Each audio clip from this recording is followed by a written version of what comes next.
The Second Book of Samuel. Chapter 14.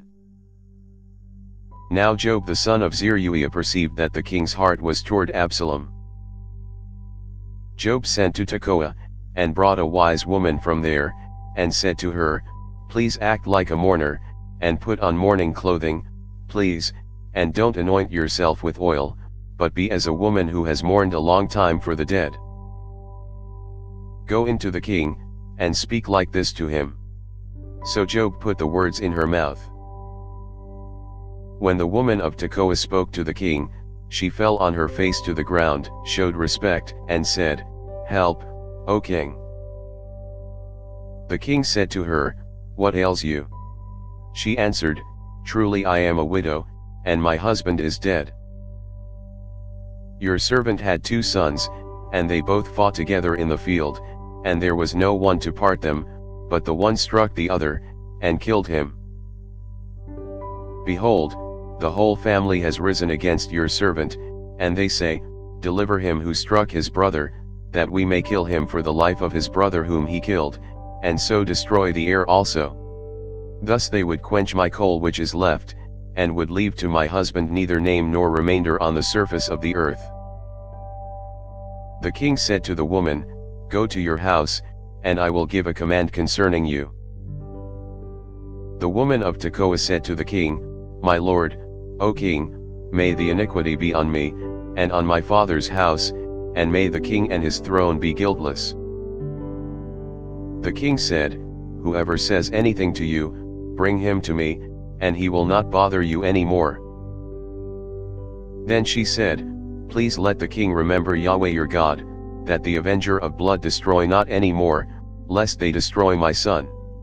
He said, "As Yahweh lives, not one hair of your son shall fall to the earth." Then the woman said, "Please let your servant speak a word to my lord the king." He said, "Say on." The woman said, "Why then have you devised such a thing against the people of God? For in speaking this word the king is as one who is guilty, in that the king does not bring home again his banished one.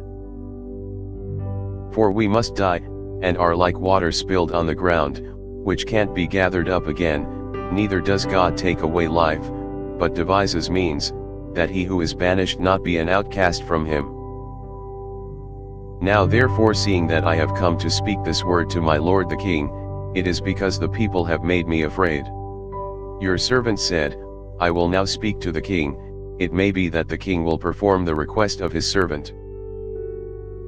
For the king will hear, to deliver his servant out of the hand of the man who would destroy me and my son together out of the inheritance of God." Then your servant said, "Please let the word of my lord the king bring rest, for as an angel of God, so is my lord the king to discern good and bad. May Yahweh, your God, be with you." Then the king answered the woman, "Please don't hide anything from me that I ask you." The woman said, "Let my lord the king now speak." The king said, "Is the hand of Job with you in all this?" The woman answered, "As your soul lives, my lord the king, no one can turn to the right hand or to the left from anything that my lord the king has spoken, for your servant Job urged me, and he put all these words in the mouth of your servant. Your servant Job has done this thing to change the face of the matter. My lord is wise, according to the wisdom of an angel of God, to know all things that are in the earth." The king said to Job, "Behold now, I have done this thing. Go therefore, and bring the young man Absalom back." Job fell to the ground on his face, showed respect, and blessed the king. Job said, "Today your servant knows that I have found favor in your sight, my lord, king, in that the king has performed the request of his servant." So Job arose and went to Geshur, and brought Absalom to Jerusalem. The king said, "Let him return to his own house, but let him not see my face."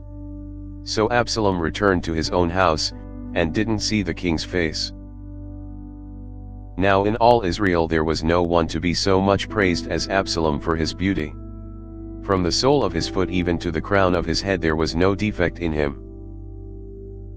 When he cut the hair of his head, now it was at every year's end that he cut it, because it was heavy on him, therefore he cut it. He weighed the hair of his head at 200 shekels, after the king's weight. 3 sons were born to Absalom, and 1 daughter, whose name was Tamar. She was a woman with a beautiful face. Absalom lived 2 full years in Jerusalem, and he didn't see the king's face. Then Absalom sent for Joab, to send him to the king, but he would not come to him. Then he sent again a second time, but he would not come. Therefore he said to his servants, Behold, Joab's field is near mine, and he has barley there. Go and set it on fire. So Absalom's servants set the field on fire. Then Joab arose, and came to Absalom to his house, and said to him, Why have your servants set my field on fire? Absalom answered Joab, Behold, I sent to you, saying, Come here, that I may send you to the king, to say, Why have I come from Geshur? It would be better for me to be there still. Now therefore let me see the king's face, and if there is iniquity in me, let him kill me. So Joab came to the king, and told him, and when he had called for Absalom, he came to the king, and bowed himself on his face to the ground before the king, and the king kissed Absalom. Thanks for listening. If you liked our video, give us a thumbs up and subscribe, it really helps.